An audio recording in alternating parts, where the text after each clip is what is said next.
ಬಾಹ್ಯಾಂಡಕೋಶಂ ಹರಿತೋಪಲಾಭಂ ತರ್ಕಾಭಯೇತಂ ವಿಧಿ ಸರ್ವಪೂರ್ವಗೀರ್ವಾಣವಿಜ್ಞಾನದ ಮಾನತೋಸ್ಮಿ ಪ್ರಥಮೋ ಹನುಮಾನ್ನಾಮ ದ್ವಿತೀಯೋ ಭೀಮಯೇವ ಚ ಪೂರ್ಣಪ್ರಜ್ಞಸ್ತೃತೀಯಸ್ತು ಭಗವತ್ಕಾರ್ಯಸಾಧಕಃ ಬುದ್ಧಿರ್ಬಲಂ ಯಶೋಧೈರ್ಯಂ ನಿರ್ಭಯತ್ವಂ ಅರೋಗತಾ ಅಜಾಡ್ಯಂ ವಾಕ್ಪಟುತ್ವಂ ಚ ಹನುಮತ್ಸ್ಮರಣಾದ್ ಭವೇತ್ ಪೃಥ್ವೀಮಂಡಲಮಧ್ಯಸ್ಥಾಃ ಪೂರ್ಣಬೋಧಮತಾನುಗಾಃ ವೈಷ್ಣವಾ ವಿಷ್ಣುಹೃದಯಾಃ ತನ್ನಮಸ್ಯೆ ಗುರುನ್ ಮಮ ಜನ್ಮಾದ್ಯಸ್ಯ ಯತೋನ್ಮಯಾದಿತರತಶ್ಚಾರ್ಥೇಷ್ವಭಿಜ್ಞಸ್ವರಾಟ್ ತೇನೇ ಬ್ರಹ್ಮಹೃದಾಯ ಆದಿಕವಯೇ ಮುಖ್ಯಂತಿ ಯಂ ಸೂರಯಃ ತೇಜೋ ವಾರಿಮೃದಾಂ ಯಥಾ ವಿನಿಮಯೋ ಯತ್ರ ತ್ರಿಸರ್ಗೋ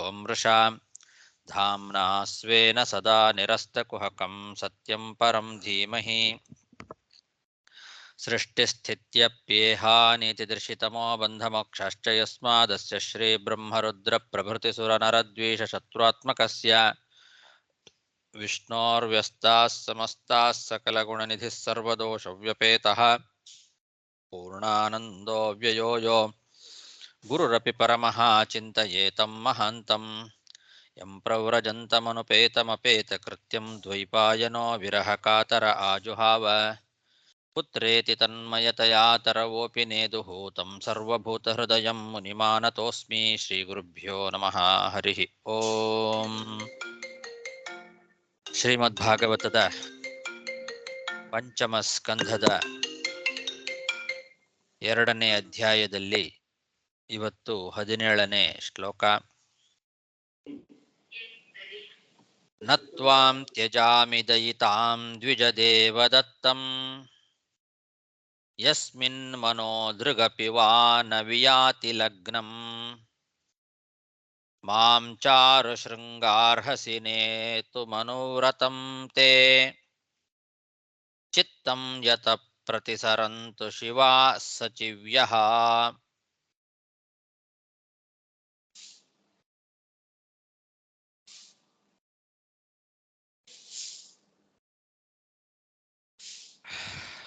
ಆಗ್ನಿದ್ರ ಆ ಅಪ್ಸರೆಯ ಜೊತೆಗೆ ಮಾತಾಡ್ತಾ ಇದ್ದಾನೆ, ಇನ್ನು ಮುಂದುವರಿಸ್ತಾ ಇದ್ದಾನೆ.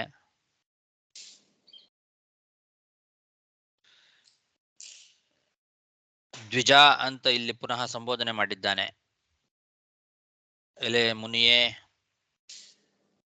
ನ ತ್ವಾಂ ತ್ಯಜಾಮಿ, ನಾನು ನಿನ್ನನ್ನು ಬಿಡೋದಿಲ್ಲ ಅಂತ. ಹಿಂದೆ ಏನು ಹೇಳ್ದ, ನೀನು ನನ್ನ ಜೊತೆಗೆ ತಪಸ್ಸು ಮಾಡು, ಅಥವಾ ನಾನು ತಪಸ್ಸನ್ನು ಬಿಡ್ತೇನೆ, ನೀನು ನನಗೆ ಒಲಿಬೇಕು, ನೀನೇ ನನಗೆ ಭವಭಾವನ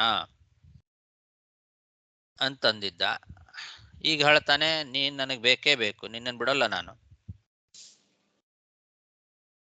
ನಿನ್ನ ಮೇಲೆ ನನಗೆ ನನ್ನ ಕಣ್ಣು ನನ್ನ ಮನಸ್ಸು ಎರಡೂ ನಿನ್ನ ಮೇಲೆ ನೆಟ್ಟು ಹೋಗಿಬಿಟ್ಟಿದೆ. ಇನ್ನು ನಾನು ನಿನ್ನ ಬಿಡೋದಿಲ್ಲ. ಅವು ಬೇರೆ ಕಡೆಗೆಲ್ಲೂ ಹೋಗೋದೇ ಇಲ್ಲ. ಇನ್ನು ಕಣ್ಣು ಮನಸ್ಸು ಎರಡೂ ನಿನ್ನ ಕಡೆಗೆ ನೆಟ್ಟು ಬಿಟ್ಟಿದ್ದಾವೆ. ಇನ್ನು ಅವು ಬೇರೆ ಎಲ್ಲೂ ಹೋಗಲ್ಲ. ಯಸ್ಮಿನ್ ಮನೋ ದೃಗಪಿವಾನ ವಿಯಾತಿ ಲಗ್ನಂ, ನೀನು ನನಗೆ ದೈವದತ್ತವಾಗಿ ಸಿಕ್ಕಿರ್ತಕ್ಕಂತಹ ಪ್ರಿಯಕರ ನೀನು. ಹಾಗಾಗಿ ಚಾರು ಶೃಂಗ, ಒಳ್ಳೆ ಮನೋಹರವಾದ ಕೊಂಬುಗಳುಳ್ಳವನೇ, ನೀನು ನನ್ನನ್ನು ಎಲ್ಲಿಗೆ ಬೇಕಾದರೂ ಕರ್ಕೊಂಡು ಹೋಗ್ಬೋದು. ನೀ ಎಲ್ಲಿ ಹೇಳ್ತಿ ಅಲ್ಲಿಗೆ ಬರ್ತೇನೆ. ನನ್ನ ಮನಸ್ಸು ನಿನಗೆ ಅನುವ್ರತ ಆಗಿಬಿಟ್ಟಿದೆ. ನೀ ಹೇಳ್ದಂಗೆ ಕೇಳತ್ತೆ ನನ್ನ ಮನಸ್ಸು. ಹಾಗಾಗಿ ನೀ ನನ್ನನ್ನು ಎಲ್ಲಿಗೆ ಬೇಕಾದ್ರೂ ಕರ್ಕೊಂಡು ಹೋಗ್ಬೋದು. ನೀ ಹೇಳ್ದ ಹಾಗೆ ನಾನು ಕೇಳ್ತೇನೆ. ಈ ಜೊತೆಗೆ ನಿನ್ನ ಜೊತೆಗೆ ದಾಸಿಯರಾಗಿ ಬಂದಿದ್ದಾರಲ್ಲ ಈ ಹೆಣ್ಣು ದುಂಬಿಗಳು, ಆ ಎಲ್ಲ ಹೆಣ್ಣು ದುಂಬಿಗಳಿಗೆ ಆ ಕಡೆ ಹೋಗು ಅಂತ ಹೇಳು. ನಾನೇ ನಿನ್ನ ಜೊತೆಗೆ ಬಂದು ವಿಹಾರ ಮಾಡ್ತೇನೆ. ಅವ್ರನ್ನೆಲ್ಲ ಆ ಕಡೆ ಕಳಿಸ್ಬಿಡು. ನಾನೇ ನಿನ್ನ ಜೊತೆಗೆ ಬರ್ತೇನೆ, ನೀ ಎಲ್ಲಿಗೆ ಹೇಳ್ತೀಯ ಅಲ್ಲಿಗೆ ಬರ್ತೇನೆ, ಎಲ್ಲಿಗೆ ಬೇಕಾದ್ರೂ ನೀನು ನನ್ನನ್ನು ಕರ್ಕೊಂಡು ಹೋಗ್ಬೋದು. ನನ್ನ ಮನಸ್ಸು ನನ್ನ ಕಣ್ಣು ಎರಡೂ ನಿನ್ನಲ್ಲಿ ನೆಟ್ಟು ಬಿಟ್ಟಿದೆ, ಅದು ಇನ್ನು ಬೇರೆ ಎಲ್ಲೂ ಬೇರೆ ಕಡೆಗೆ ಹೋಗಲಿಕ್ಕೆ ಸಾಧ್ಯ ಇಲ್ಲ. ನೀ ನನಗೆ ದೈವದತ್ತವಾಗಿ ಸಿಕ್ಕಿರ್ತಕ್ಕಂತಹ ಪ್ರಿಯಕರ, ಹಾಗಾಗಿ ನಾನು ನಿನ್ನನ್ನು ಇನ್ನು ಮೇಲೆ ಬಿಡೋದಿಲ್ಲ ಅಂತ ಹೀಗೆ ಆಗ್ನಿಧ್ರ ಅವಳ ಹತ್ರ ಮಾತಾಡಿದ. ನತ್ವಾಂ ತ್ಯಜಾಮಿ ದಯಿತಾಂ ದ್ವಿಜದೇವದತ್ತಂ ಯಸ್ಮಿನ್ ಮನೋದೃಗಪಿ ವಾ ನ ವಿಯಾತಿ ಲಗ್ನಂ ಮಾಂ ಚಾರು ಶೃಂಗಾರ್ಹಸಿ ನೇತು ಮನೋವ್ರತಂ ತೇ ಚಿತ್ತಂ ಯತ ಪ್ರತಿಸರಂತು ಶಿವಾ ಸಚಿವ್ಯಃ. ಶ್ರೀ ಶುಕ ಉವಾಚ ಇತಿ ಲಲನಾನನುಯಾತಿ ವಿಶಾರದೋ ಗ್ರಾಮ್ಯ ವೈದಗ್ಧಯಾ ಪರಿಭಾಷೆಯ ತಾಂ ವಿಬುಧ ವಧೂಮಧಿ ಸಭಾಜಯಾಮಾಸ. ಶುಕಾಚಾರ್ಯರು ಪರೀಕ್ಷಿತ್ ರಾಜನಿಗೆ ತಮ್ಮ ಪ್ರವಚನವನ್ನು ಮುಂದುವರಿಸ್ತಾ ಇದ್ದಾರೆ. ಹೀಗೆ ಇದುವರೆಗೆ ಹೇಳಿದ ಮಾತು ಆಗ್ನಿಧ್ರ ಆ ಅಪ್ಸರೆಯ ಜೊತೆಗೆ ಹೇಳಿದ ಪ್ರಣಯ ಸಂಭಾಷಣ, ಒಳ್ಳೆ ಚತುರವಾದ ಮಾತುಗಳು ಅಂತಾರೆ. ಗ್ರಾಮ್ಯ ವೈದಗ್ಧಯ ಅಂತ, ಇದು ಒಂದು ರೀತಿ ಸಾಂಕೇತಿಕವಾಗಿ ಕೂಡಿದ ಒಂದು ಭಾಷೆ. ಇದರಲ್ಲಿ ಒಂದು ಚಾತುರ್ಯ ಇದೆ ಈ ಮಾತಿನಲ್ಲಿ. ಹಿಂದೆ ಹೇಳಿದ್ರು ಅಸಂಬದ್ಧವಾಗಿ ಮಾತಾಡ್ದ ಅಂದ್ರೆ ಅವನು ಹುಚ್ಚರಂತೆ ಜಡವತ್ ಇತಿ ಹೋವಾಚ ಅಂತ ಪ್ರಾರಂಭ ಮಾಡಿದರು. ಹುಚ್ಚರಂತೆ ಮಾತಾಡ್ದ, ಹೌದು, ಹುಚ್ಚರಂತೆ ಮಾತಾಡಿದ ನಿಜ. ಅವನಿಗೆ ಏನು ಮಾತಾಡ್ತಾ ಇದ್ದೇನೆ, ಯಾರ ಜೊತೆಗೆ ಮಾತಾಡ್ತಾ ಇದ್ದೇನೆ ಅನ್ನೋ ಪರಿವೇ ಇಲ್ಲದೆ ಇರುವಂತೆ ಅಸಂಬದ್ಧವಾಗಿಯೇ ಮಾತಾಡ್ದ. ಆದರೆ ಆ ಮಾತಿನಲ್ಲಿ ಒಂದು ಚಾತುರ್ಯ ಇದೆ ಅಂತ ಹೇಳ್ತಾ ಇದ್ದಾರೆ ಶುಕಾಚಾರ್ಯರು. ಗ್ರಾಮ್ಯ ವೈದಗ್ಧಯ ಪರಿಭಾಷೆಯ ಲಲನ ಅನುನಯ ಅತಿ ವಿಶಾರದ ಅಂತ. ಲಲನ ಅನುನಯ ಅತಿ ವಿಶಾರದವಾದ ಮಾತು ಅಂದ್ರೆ ಹೆಣ್ಣನ್ನ ಒಲಿಸಿಕೊಳ್ಳಿಕ್ಕೆ ಬೇಕಾಗಿರ್ತಕ್ಕಂತಹ ಕಲೆ, ಅತ್ಯಂತ ಚತುರವಾದ ಮಾತು. ಒಂದು ಹೆಣ್ಣನ್ನ ಒಲಿಸಿಕೊಳ್ಳಿಕ್ಕೆ ಬೇಕಾಗಿರ್ತಕ್ಕಂತಹ ಕಲೆ ಅವನಿಗೆ ಗೊತ್ತಿತ್ತು. ಆ ಕಲೆ ಈ ಮಾತಿನಲ್ಲಿ ಇತ್ತು ಅಂತ ಹೇಳ್ತಾ ಇದ್ದಾರೆ. ಇವನು ಮಾತಾಡಿದ್ದನ್ನ ಕೇಳಿದ್ರೆ ಅವಳು ಮತ್ತೆ ಇವನನ್ನ ಬಿಟ್ಟು ಹೋಗಿರಬಾರದು, ಹಾಗೆ ಆ ರೀತಿಯಾದ ಮಾತುಗಳು. ಲಲನ ಅನುನಯನ ಅತಿ ವಿಶಾರದನಾಗಿದ್ದ, ಒಂದು ಹೆಣ್ಣನ್ನ ಒಲಿಸಿಕೊಳ್ಳಿಕ್ಕೆ ಬೇಕಾಗುವಂತಹ ಒಂದು ವೈಶಾರದ ಅವನಲ್ಲಿ ಇತ್ತು ಕಲೆ. ಅದರಲ್ಲಿ ಅವನು ಚತುರನಾಗಿದ್ದ. ಅಂತಹ ಆಗ್ನಿಧ್ರ ಮಾಡಿದ ಈ ಒಂದು ಪ್ರಣಯ ಸಂಭಾಷಣೆ ಗ್ರಾಮ್ಯ ವೈದಗ್ಧೆಯ ಪರಿಭಾಷೆಯ. ಗ್ರಾಮ್ಯ ವೈದಗ್ಧ್ಯ ಅಂತಂದ್ರೆ ವಿಷಯ ಭೋಗ ಮಾಡಲಿಕ್ಕೆ ಬೇಕಾಗಿರ್ತಕ್ಕಂತಹ ಒಂದು ಚತುರತೆ, ಅದಕ್ಕೆ ಬೇಕಾಗುವಂತಹ ಸಂಜ್ಞೆಗಳು, ಸಾಂಕೇತಿಕವಾದ ಭಾಷೆ ಹಾಗರ್ಥ.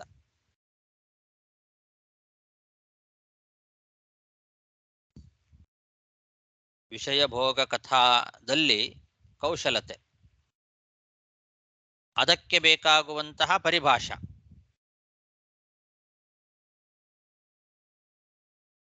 ಅದರಲ್ಲಿ ಅನೇಕ ಅರ್ಥಗಳಿದ್ದಾವೆ. ತಾನು ಆಡಿದ ಮಾತಿಗೆ ಒಂದೊಂದು ಪದಕ್ಕೂ ಕೂಡ ನಾನಾ ರೀತಿಯಾದ ಅರ್ಥಗಳಿದ್ದಾವೆ ಅಂತ. ಆ ಅರ್ಥಗಳು ಪ್ರಣಯ ಸಂಭಾಷಣೆ ಆಗತ್ತೆ. ಅದರಲ್ಲಿ ಹೋಗಿ ವಿಷಯ ಭೋಗಗಳನ್ನ ಅನುಭವಿಸ್ಲಿಕ್ಕೆ ಬೇಕಾಗಿರ್ತಕ್ಕಂತಹ ಕುಶಲತೆ ಅನ್ನೋದು ಅದರಲ್ಲಿದೆ ಆ ಮಾತುಗಳಲ್ಲಿ. ಅಂತಹ ಮಾತುಗಳಿಂದ ಈ ಆಗ್ನಿಧ್ರ ಆ ಅಪ್ಸರೆಯನ್ನ ಒಲಿಸಿಕೊಂಡು ಬಿಟ್ಟ ಅಂತ ಹೇಳ್ತಾ ಇದ್ದಾರೆ. ವಿಬುಧ ವಧೂಂ, ಅವಳು ವಿಬುಧ ವಧು, ದೇವತೆಯ ಹೆಣ್ಣು ಅಂತ, ಅಂದ್ರೆ ಅಪ್ಸರೆ, ದೇವಲೋಕದ ಅಪ್ಸರೆ. ಅವಳನ್ನ ಅಧಿಸಭಾಜಯ ಮಾಸ, ಒಲಿಸಿಕೊಂಡ.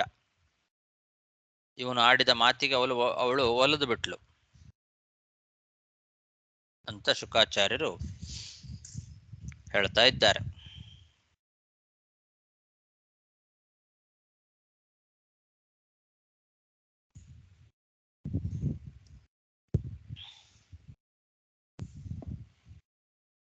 ಶ್ರೀ ಶುಕೌವಾಚ ಇತಿ ಲಲನಾನನುಯಾತಿ ವಿಶಾರದೋ ಗ್ರಾಮ್ಯ ವೈದಗ್ಧ್ಯಯಾ ಪರಿಭಾಷಯಾ ತಾಂ ವಿಬುಧವಧೂಂ ಅಧಿಸಭಾಜಯಾಮಾಸ. ಸಾ ಚ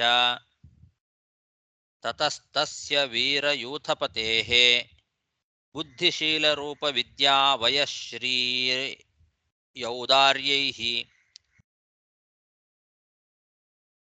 ಪರಾಕ್ಷಿಪ್ತಮನಾಃ ತೇನ ಸಹಾಯುತಾ ಯುತಪರಿವತ್ಸರೋಪಲಕ್ಷಣಂ ಕಾಲಂ ಜಂಬೂದ್ವೀಪಪತಿನಾ ಭೋಗಾನ್ ಬುಭುಜೆ.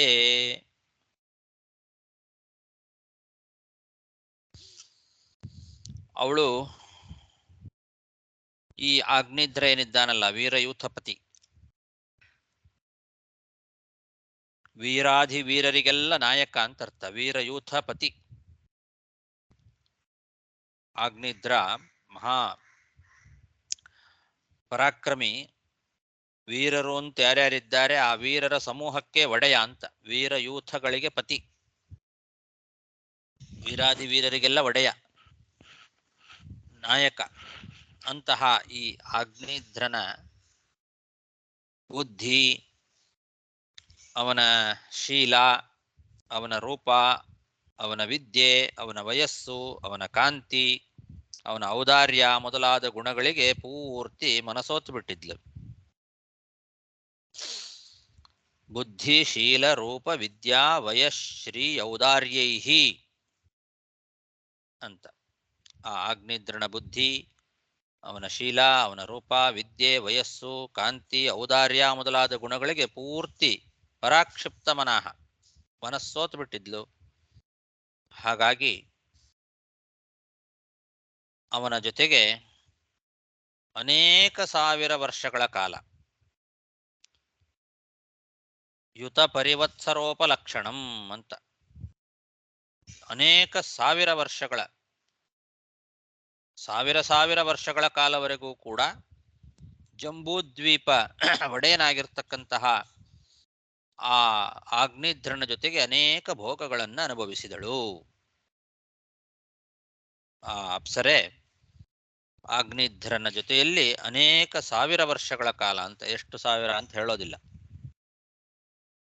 ಯುತ ಪರಿವತ್ಸರೋಪಲಕ್ಷಣಂ, ಸಾವಿರ ವರ್ಷಗಳ ಕಾಲ ಅಂತ ಅರ್ಥ. ಅದಕ್ಕೆ ಹಾಗರ್ಥ. ಸಾವಿರಾರು ವರ್ಷ, ಎಷ್ಟು ಸಾವಿರ ಅಂತ ಲೆಕ್ಕ ಇಲ್ಲ. ಸಾವಿರ ವರ್ಷಗಳ ಕಾಲ ಆ ಜಂಬೂದ್ವೀಪ ಪತಿಯಾದ ಅವನ ಜೊತೆಯಲ್ಲಿ ಭೋಗಗಳನ್ನು ಅನುಭವಿಸಿದ್ಲು. ಸಾಚ ತತಃ ತಸ್ಯ ವೀರಯೂಥಪತೇಃ ಬುದ್ಧಿಶೀಲರೂಪ ವಿದ್ಯಾವಯಶ್ರೀ ಔದಾರ್ಯೈಃ ಪರಾಕ್ಷಿಪ್ತಮನಾಃ ತೇನ ಸಹಾಯುತ ಯುತಪರಿವತ್ಸರೋಪಲಕ್ಷಣಂ ಕಾಲಂ ಜಂಬೂದ್ವೀಪಪತಿನಾ ಭೋಗಾನ್ ಬುಭುಜೆ.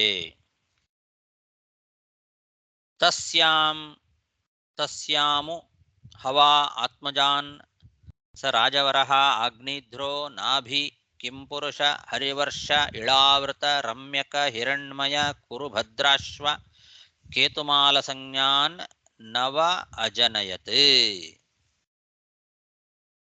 ಅವಳಲ್ಲಿ 9 ಜನ ಮಕ್ಕಳನ್ನ ಪಡೆದ ಅಂತ ಹೇಳ್ತಾ ಇದ್ದಾರೆ. ತಸ್ಯಾಂ ಉ ಹ ವ, ಉ ಹ ವ ಅಂತ 3 ಇದೆ ಇಲ್ಲಿ, 3 ನಿಪಾತಗಳು. ತಸ್ಯಾಂ ಅವಳಲ್ಲಿ ಆತ್ಮಜಾನ್ ಮಕ್ಕಳು, ರಾಜವರಹ ರಾಜಶ್ರೇಷ್ಠನಾಗಿರ್ತಕ್ಕಂತಹ ಈ ಆಗ್ನೇಧ್ರ ಅವಳಲ್ಲಿ ನವ ಅಜನಯತ್ 9 ಜನ ಮಕ್ಕಳನ್ನ ಹುಟ್ಟಿಸಿದ. ಯಾರ್ಯಾರು? ನಾಭಿ, ಕಿಂಪುರುಷ, ಹರಿವರ್ಷ, ಇಳಾವೃತ, ರಮ್ಯಕ, ಹಿರಣ್ಮಯ, ಕುರು, ಭದ್ರಾಶ್ವ, ಕೇತುಮಾಲ.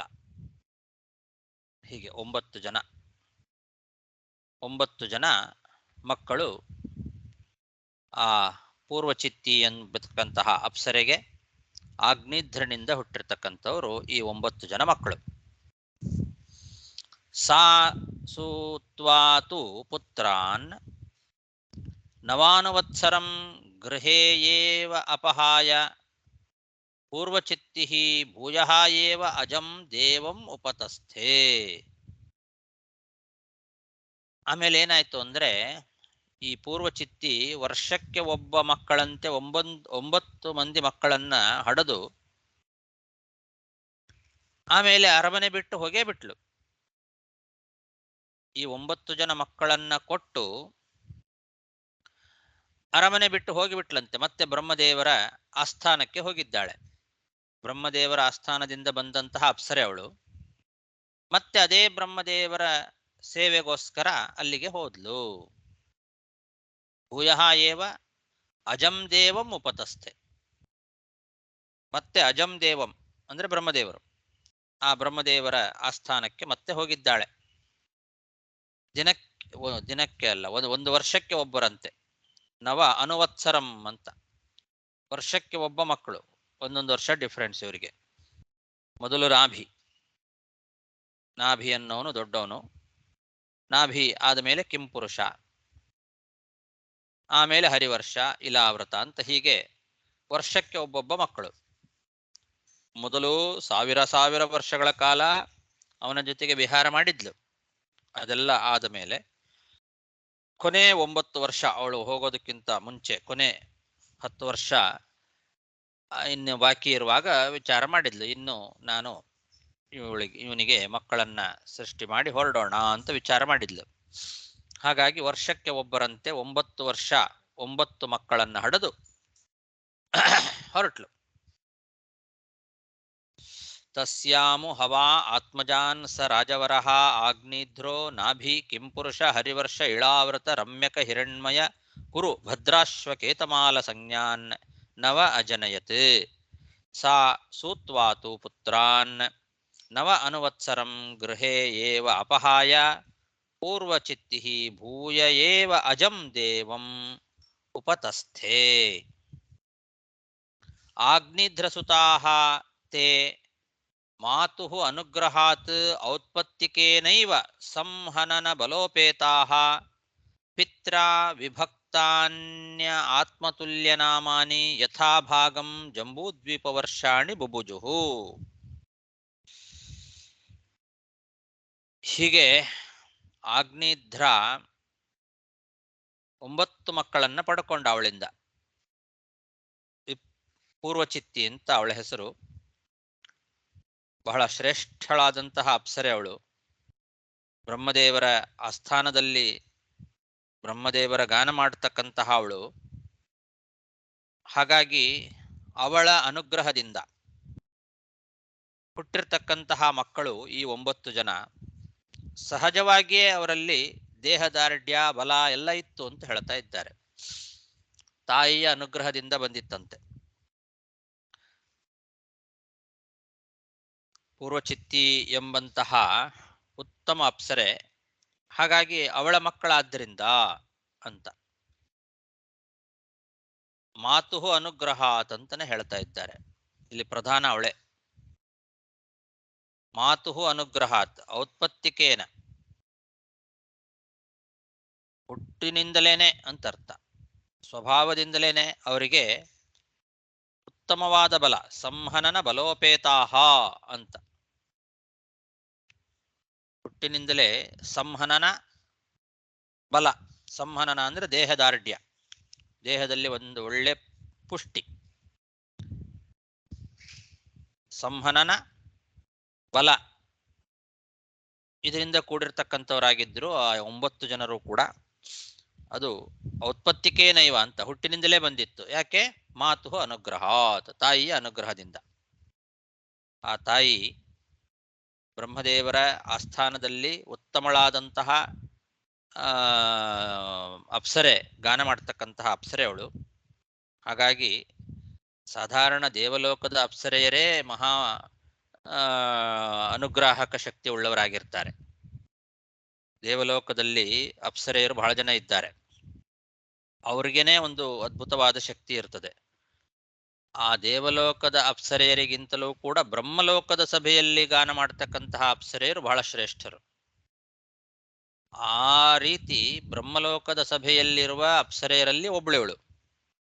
ಹಾಗಾಗಿ ಇವಳಿಗೆ ಬಹಳ ಶಕ್ತಿ ಇತ್ತು, ಬಹಳ ಸಾಮರ್ಥ್ಯ ಇತ್ತು ಇವಳಿಗೆ. ಅವಳ ಮಕ್ಕಳು ಆದ್ರಿಂದ ಔತ್ಪತ್ತಿಕೇನೈವ ಅಂತ ಆ ತಾಯಿಯ ಅನುಗ್ರಹದಿಂದ ಹುಟ್ಟಿದಾಗಿಂದಲೇ ಇವರಿಗೆ ಒಳ್ಳೆ ಬಲ, ಕಾಂತಿ ಮೊದಲಾದವುಗಳೆಲ್ಲ ಇತ್ತು. ಅಂತಹ ಈ 9 ಜನ ಮಕ್ಕಳು ಕೂಡ 9 ವರ್ಷಗಳಿಗೆ ಅಧಿಪತಿಗಳಾದರು ಅಂತ. ಹಿಂದೆ ಜಂಬೂದ್ವೀಪ ಇವನ ಪಾಲಿಗೆ ಬಂದಿತ್ತು. ಆಗ್ನೇಧ್ರನ ಪಾಲಿಗೆ ಬಂದದ್ದು ಜಂಬೂದ್ವೀಪ. ಇಡೀ ಜಂಬೂದ್ವೀಪಕ್ಕೆ ಒಡೆಯನಾಗಿದ್ದ ಆಗ್ನೇಧ್ರ, ಇಡೀ ಜಂಬೂದ್ವೀಪದ ಒಡೆಯ. ಆ ಜಂಬೂದ್ವೀಪವನ್ನ 9 ಜನರಿಗೆ 9 ಪಾಲು ಮಾಡಿ ಕೊಟ್ಟ. ಈ 9 ಜನ ಮಕ್ಕಳಿಗೆ ಸರಿಯಾಗಿ 9 ಪಾಲು ಮಾಡಿದ ಜಂಬೂದ್ವೀಪವನ್ನ. ಆ 9 ಭಾಗಗಳಿದ್ದಾವಲ್ಲ, ಜಂಬೂದ್ವೀಪದ 9 ಭಾಗಗಳು, ಆ ಭಾಗಗಳಿಗೆ ಇವರ ಹೆಸರನ್ನೇ ಇಟ್ಟ ಅಂತ. ತನ್ನ ಮಕ್ಕಳ ಹೆಸರನ್ನೇ ಆ ಭಾಗಗಳಿಗೆ ಇಟ್ಟ. ನಾಭಿ ಅಂತನೇ ಒಂದು ಭಾಗ, ಅದೊಂದು ಖಂಡ. ಜಂಬೂದ್ವೀಪದಲ್ಲಿ ನಾಭಿ ಖಂಡ ಅಂತ ಒಂದು ಖಂಡ. ಆಮೇಲೆ ಕಿಂಪುರುಷ ಖಂಡ, ಹರಿವರ್ಷ ಖಂಡ, ಇಲಾವೃತ ಖಂಡ, ರಮ್ಯಕ ಖಂಡ, ಹಿರಣ್ಮಯ ಖಂಡ, ಕುರು ಖಂಡ, ಭದ್ರಾಶ್ವ ಖಂಡ, ಕೇತುಮಾಲ ಖಂಡ ಅಂತ. ಹೀಗೆ ಇದರಲ್ಲಿ ಜಂಬೂದ್ವೀಪದಲ್ಲಿ 9 ಖಂಡಗಳನ್ನ ಮಾಡಿ ಆ 9 ಖಂಡಗಳಿಗೆ 9 ಜನ ಈ ಮಕ್ಕಳಿಗೆ ಜವಾಬ್ದಾರಿಯನ್ನು ಕೊಟ್ಟ. 9 ಮಕ್ಕಳಿಗೂ ಕೂಡ ಅದನ್ನು ಒಪ್ಪಿಸಿದ. ಅವರೆಲ್ಲ ಆ 9 ಖಂಡಗಳನ್ನು ಒಬ್ಬೊಬ್ಬರು ಆಳ್ತಾ ಬಂದರು. 9 ಜನ ಮಕ್ಕಳಿಗೆ ಸರಿಯಾಗಿ ಪಾಲು ಮಾಡಿ ಆ ಕಿಂಪುರುಷ ಯಾವುದನ್ನ ಆ ಜಂಬೂದ್ವೀಪವನ್ನು ಕೊಟ್ಟ. ಜಂಬೂದ್ವೀಪವನ್ನು 9 ಪಾಲು ಮಾಡಿ ಕೊಟ್ಟ. ಅದೇ ಹೆಸರನ್ನ ಇಟ್ಟ ಅವರಿಗೆ. ಅದೇ ಹೆಸರು ಇತ್ತು ಅಂತ ಹೇಳ್ತಾರೆ. ಆ ಖಂಡಗಳಿಗೆಲ್ಲ ಅದೇ ಹೆಸರಿತ್ತು, ಅವರ ಹೆಸರೇ ಇತ್ತು. ಅದನ್ನು ಹಾಗೆ ವಿಭಾಗ ಮಾಡಿ ಅವರವರಿಗೆ ಅದನ್ನು ಕೊಟ್ಟ. ಅದನ್ನು ಅವರು ಆಳಿದ್ರು. ಆಗ್ನೇದ್ರಸುತಾಹಾತೆ ಮಾತುರನುಗ್ರಹಾತ್ ಔತ್ಪತ್ತಿಕೇನೈವ ಸಂಹನನ ಬಲೋಪೇತಾಹ ಪಿತ್ರಾ ವಿಭಕ್ತಾನಿ ಆತ್ಮತುಲ್ಯ ನಾಮಾನಿ ಯಥಾಭಾಗಂ ಜಂಬೂದ್ವೀಪವರ್ಷಾಣಿ ಬುಭುಜುಹು. ಆಗ್ನೇಧ್ರೋ ರಾಜಪುತ್ರಃ ತಾಂ ಅಪ್ಸರಸಮೇವ ಅನುದಿನಂ ಅಭಿಮನ್ಯಮಾನಃ ತಸ್ಯಾಹ ಸಲೋಕತಾಂ ಶ್ರುತಿಭಿಃ ಅವರುಂಧನ್ ಈಜೆ ಯತ್ರ ಪಿತರೋ ಮಾದಯಂತೆ. ಈ ಆಗ್ನೇಧ್ರನಿಗೆ ಆ ಅಪ್ಸರೆ ಏನಿದ್ಲಲ್ಲ, ಅವಳನ್ನ ಮರಿಲಿಕ್ಕಾಗ್ಲಿಲ್ಲ ಇವನಿಗೆ. ಅವಳೇನೋ ಈ 9 ಜನ ಮಕ್ಕಳನ್ನ ಹುಟ್ಟಿಸಿ ಹೊರಟು ಬಿಟ್ಲು. ಆದ್ರೆ ಈ ಆಗ್ನೇಧ್ರನಿಗೆ ಆ ಅಪ್ಸರೆಯ ಜೊತೆಗೆ ಇದ್ದಂತಹ ದಿನಗಳು, ಅವಳ ಜೊತೆಗೆ ನಡೆಸಿದ ಒಡನಾಟ, ಅದನ್ನೇ ದಿನ ಸ್ಮರಣೆ ಮಾಡ್ತಾ ಇದ್ದ. ಅದನ್ನೇ ನಾನು ಪಡಿಬೇಕು ಅಂತ, ಅವಳು ಯಾವ ಲೋಕದಲ್ಲಿದ್ದಾಳೋ ಅದೇ ಲೋಕಕ್ಕೆ ನಾನು ಹೋಗಬೇಕು ಅಂತ ಮನಸ್ಸು ಮಾಡಿದ. ಆ ಲೋಕವನ್ನೇ ನಾನು ಪಡಿಬೇಕು ಅಂತ ಶ್ರುತಿಯಲ್ಲಿ ಹೇಳಿರ್ತಕ್ಕಂತಹ ಸಾಧನಗಳಿಂದ ಅದನ್ನು ಸಂಪಾದನೆ ಮಾಡಬೇಕು ಅಂತ ಬಯಸಿದ್ದಂತೆ. ವೇದದಲ್ಲಿ ಹೇಳಿದ ರೀತಿಯಲ್ಲಿ ಆ ಲೋಕಗಳನ್ನ ಪಡಿಬೇಕು ನಾನು. ಅವಳು ಯಾವ ಲೋಕದಲ್ಲಿದ್ದಾಳೋ ಆ ಲೋಕವನ್ನ ನಾನು ಪಡಿಬೇಕು, ಅದಕ್ಕೆ ವೇದವಿಹಿತವಾದ ಸಾಧನವನ್ನ ನಾನು ಮಾಡ್ತೇನೆ ಅಂತ ತಪಸ್ಸು ಮಾಡಲಿಕ್ಕೆ ಹೊರಟ. ಮತ್ತೆ ಭಗವಂತನ ಆರಾಧನೆ ಮಾಡಿದ. ಶ್ರೀಹರಿಂ ಈಜೆ ಅಂತ ಇಟ್ಕೊಳ್ಬೇಕು. ಶ್ರುತಿಭಿ ಅವರುಂಧನ್ ಈಜೆ ಅಂತ, ಈಜೆ ಅಂತಿದೆ, ಅದಕ್ಕೆ ಹರಿಂ ಅಂತ ಸೇರಿಸ್ಕೊಳ್ಬೇಕು. ಭಗವಂತನನ್ನ, ಹರಿಯನ್ನೇ ಸೇವೆ ಮಾಡಿದ, ಆರಾಧನೆ ಮಾಡಿದ. ಯಾವುದರಿಂದ? ಶ್ರುತಿಂ ಅವರುಂಧನ್, ಶ್ರುತಿಭಿ ಅವರುಂಧನ್ ಅಂತ. ಶ್ರುತಿಭಿ ಅವರುಂಧನ್ ಅಂದ್ರೆ ವೇದಗಳಲ್ಲಿ ಹೇಳಿದ ರೀತಿಯಲ್ಲಿ ಸಾಧನೆಯನ್ನ ಮಾಡಿ, ಅವಳು ಯಾವ ಲೋಕದಲ್ಲಿದ್ದಾಳೋ ಅದೇ ರೀತಿಯಾದ ಲೋಕವನ್ನು ನಾನು ಪಡಿಬೇಕು ಅಂತ ಹೇಳಿ ಮತ್ತೆ ಭಗವಂತನ ಆರಾಧನೆಯನ್ನ ಮಾಡಿದ.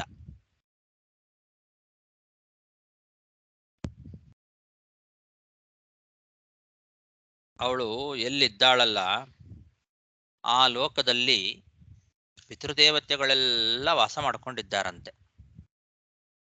ಪಿತೃದೇವತೆಗಳು ವಿಹಾರ ಮಾಡ್ತಕ್ಕಂತಹ ಲೋಕ ಅದು.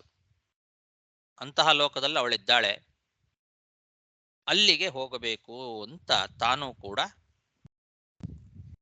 ಪ್ರಯತ್ನ ಮಾಡಿ ಭಗವಂತನ ಆರಾಧನೆಯನ್ನ ಮಾಡಿದ.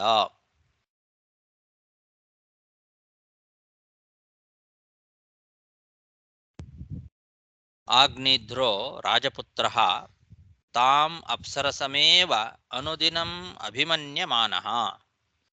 ಅದೇ ಅಪ್ಸರೆಯನ್ನೇ ಅನುದಿನಂ ಅಭಿಮನ್ಯಮಾನಃ, ದಿನ ನೆನೆಸ್ಕೊಳ್ತಾ ಇದ್ದ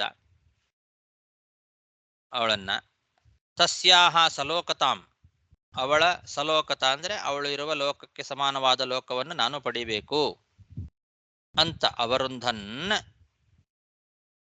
ಸಲೋಕತಾಂ ಶ್ರುತಿಭಿ ಅವರುಂಧನ್,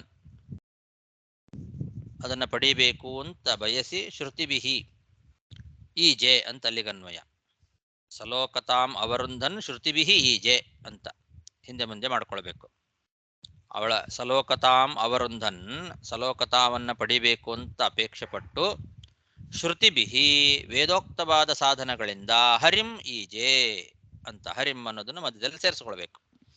ಶ್ರುತಿಭಿ ವೇದೋಕ್ತವಾದ ಸಾಧನಗಳಿಂದ ಭಗವಂತನನ್ನ ಆರಾಧನೆ ಮಾಡಿದ.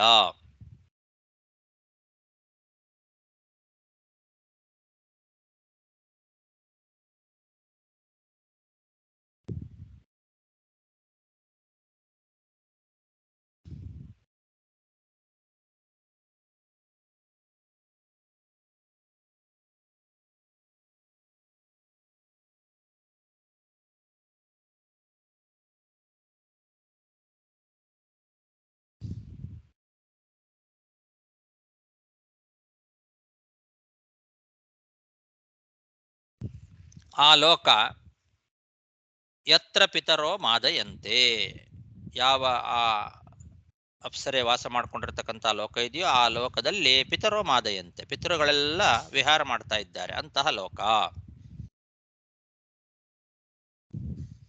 ಆ ಲೋಕಕ್ಕೆ ತಾನು ಹೋಗಬೇಕು ಅಂತ ಭಗವಂತರ ಆರಾಧನೆ ಮಾಡಿದ. ಸಂಪರೇತೆ ಪಿತರಿ ನವಭ್ರಾತರೋ ಮೇರು ದುಹಿತೃ ಮೇರುದೇವೀಂ ಪ್ರತಿರೂಪಾಂ ಉಗ್ರದಂಷ್ಟ್ರೀಂ ಲತಾಂ ರಾಮಾಂ ಶ್ಯಾಮಾಂ ನಾರೀಂ ಭದ್ರಾಂ ದೇವೀಂ ಇತಿ ಸಂಜ್ಞಾ ನವ ಉದವಹನ್.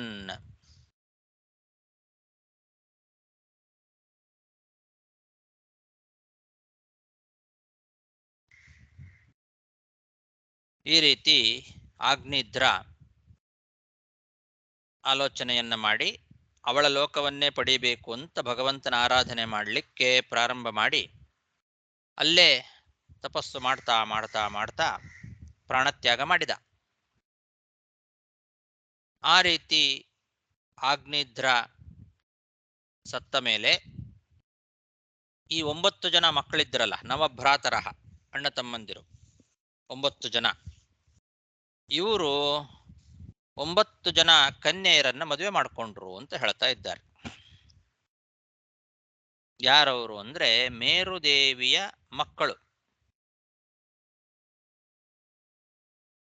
ಮೇರುವಿನ ಕನ್ಯೆಯರು 9 ಜನ, ಅವರೆಲ್ಲ ಮೇರುದೇವಿಗೆ ಸಮಾನರಾಗಿದ್ದರಂತೆ. ಮೇರು ದುಹಿತೃಹು ಮೇರುದೇವೀಂ ಪ್ರತಿರೂಪಾಂ ಅಂತ. ಮೇರುವಿನ ಮಕ್ಕಳು ಆ 9 ಜನ ಮಕ್ಕಳು ಕೂಡ ಮೇರುವಿಗೆ ಸಮಾನರಾಗಿದ್ದರು. ಅಂತಹ 9 ಜನ ಕನ್ಯೆಯರನ್ನ ಈ 9 ಜನ ಮದುವೆ ಮಾಡಿಕೊಂಡ್ರು. ಇವನು ಸತ್ತ ಮೇಲೆ ಮದುವೆ ಮಾಡ್ಕೊಂಡ್ರಂತೆ. ಅದಕ್ಕೆ ಸಂಪರೇತೆ ಪಿತರಿ ಅಂತಿದೆ. ಪಿತರಿ ಸಂಪರೇತೆ ಅಂದ್ರೆ ತಂದೆ ಸತ್ತ ಮೇಲೆ ಅಂತ ಅರ್ಥ. ತಂದೆ ಅಂದ್ರೆ ಈ ಅಗ್ನಿಧ್ರ ಸತ್ತ ಮೇಲೆ ಈ 9 ಜನ ಕನ್ಯೆಯರನ್ನ ಮದುವೆ ಮಾಡಿಕೊಂಡ್ರು. ಯಾರ್ಯಾರವರು? ಮೇರುದೇವಿಯ ಮಕ್ಕಳು, ಮೇರುದೇವಿಗೆ ಸಮಾನರಾಗಿರ್ತಕ್ಕಂಥವ್ರು, ಮೇರುದೇವಿಯ ಹಾಗೆಯೇ ಇದ್ರಂತೆ ಅವರು. ಅಂಥವ್ರು ಉಗ್ರದಂಷ್ಟ್ರಿ ಮೊದಲನೇವಳು, ಎರಡನೇವಳು ಲತಾ, ರಾಮ, ಶ್ಯಾಮ, ನಾರಿ, ಭದ್ರ, ದೇವಿ, 7 ಆಯ್ತಲ್ಲ.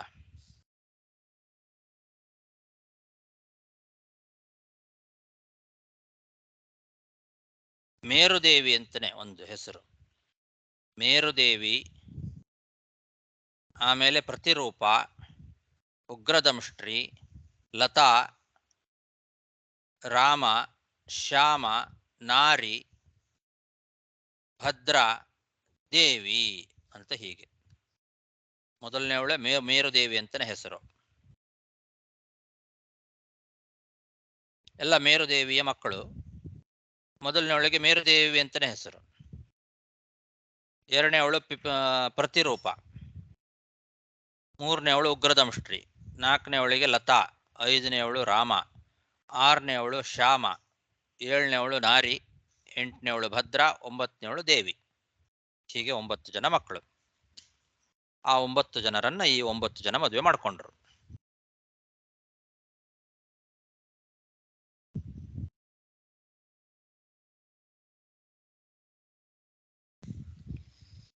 ಸಂಪರೇತೆ ಪಿತರಿ ನವಭ್ರಾತರೋ ಮೇರುದುಹಿತೃಃ ಮೇರುದೇವೀಂ ಪ್ರತಿರೂಪಾಂ ಉಗ್ರದಂಷ್ಟ್ರೀಂ ಲತಾಂ ರಾಮಾಂ ಶ್ಯಾಮಾಂ ನಾರೀಂ ಭದ್ರಾಂ ದೇವೀಮಿತಿ ಸಂಜ್ಞಾ ನವ ಉದವಹನ್.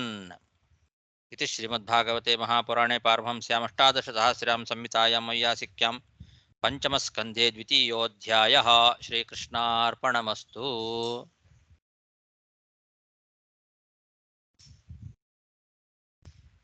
ಇಲ್ಲಿಗೆ ಪಂಚಮಸ್ಕಂದದ 2ನೇ ಅಧ್ಯಾಯ ಮುಗಿತು. ಮುಂದೆ 3ನೇ ಅಧ್ಯಾಯ, ಅದನ್ನ ಮತ್ತೆ ನಾಳೆ ದಿವಸ ನೋಡೋಣ. ಶ್ರೀಕೃಷ್ಣಾರ್ಪಣಮಸ್ತು.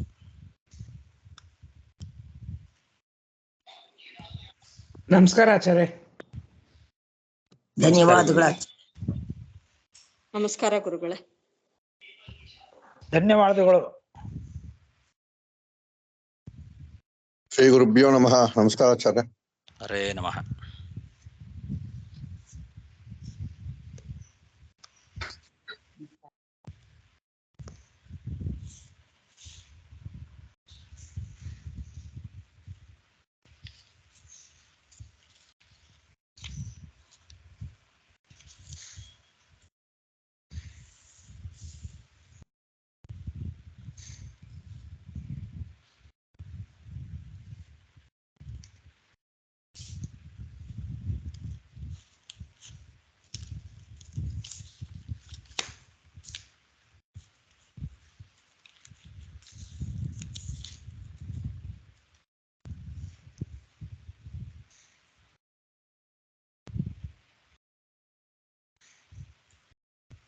ನಮಸ್ಕಾರ ಗುರುಗಳೇ.